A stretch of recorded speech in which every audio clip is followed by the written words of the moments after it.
Bonjour, je suis Orlaine de la société eCloudPay. Aujourd'hui, je vais vous montrer comment accéder au module de notes de frais. Donc, vous allez sur le site my.ecloudpay.com, vous rentrez votre adresse mail et votre mot de passe et vous vous identifiez.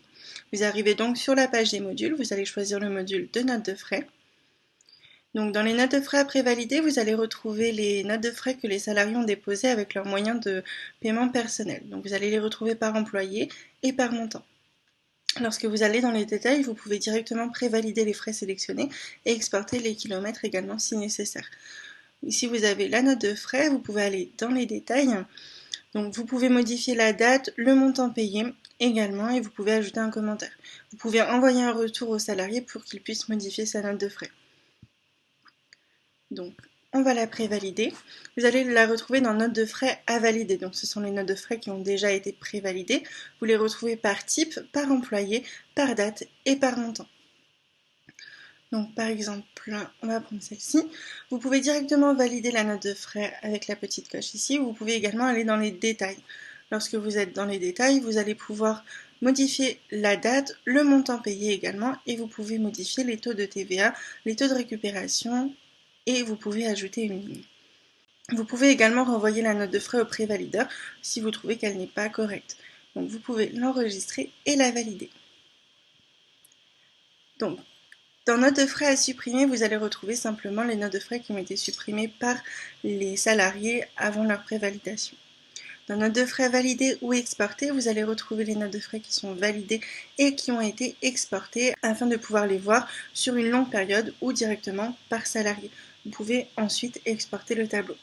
Dans les notes de frais CB Pro à rapprocher, vous allez trouver les notes de frais que les salariés ont déposées avec un moyen de paiement professionnel. Donc vous pouvez tout simplement pointer la note de frais ici et également aller dans les détails afin de modifier le taux de TVA, le montant TVA, le taux de récupération et ajouter une ligne également. Vous pouvez par la suite exporter les tableaux également. Dans les exports, vous allez pouvoir exporter les notes de frais qui sont validées, les notes de frais pointées par exemple. Lorsque vous créez un export, vous allez vous retrouver avec 3 fichiers, donc une OD comptable, un bordereau de remboursement et un fichier de virement bancaire. Donc vous pouvez également faire un export DSN et générer un export URSSAF, ainsi qu'un export URSSAF pour les CB Pro. Dans les paramètres, vous allez pouvoir paramétrer des véhicules ainsi que des cartes bancaires que vous allez pouvoir par la suite associer à des employés. Dans le taux de remboursement kilométrique, vous allez pouvoir paramétrer des véhicules selon leur puissance et selon donc leur taux de remboursement par kilomètre. Ici, donc, vous avez les différents types de monnaies que vous pouvez paramétrer. Vous pouvez bien évidemment les modifier afin de changer le change et vous pouvez bien évidemment en supprimer. Dans les types de frais, vous allez pouvoir retrouver donc la liste des frais qui ont été paramétrés. Vous pouvez également les modifier afin de changer le taux de TVA, le remboursement maximal, le code comptable, etc.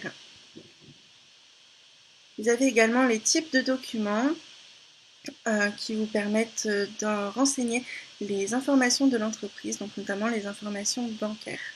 Ici, donc, vous avez les permissions qui vont vous permettre de paramétrer selon les salariés qui peut prévalider, valider ou exporter et paramétrer les données. Donc, lorsque vous allez sur modifier, vous pouvez voir que ce salarié peut exporter et paramétrer. Il peut également prévalider et valider les notes de frais de tous ces salariés-là. Et donc dans RIB IBAN, vous allez pouvoir rentrer les codes bancaires des employés. Je vous remercie. Au revoir.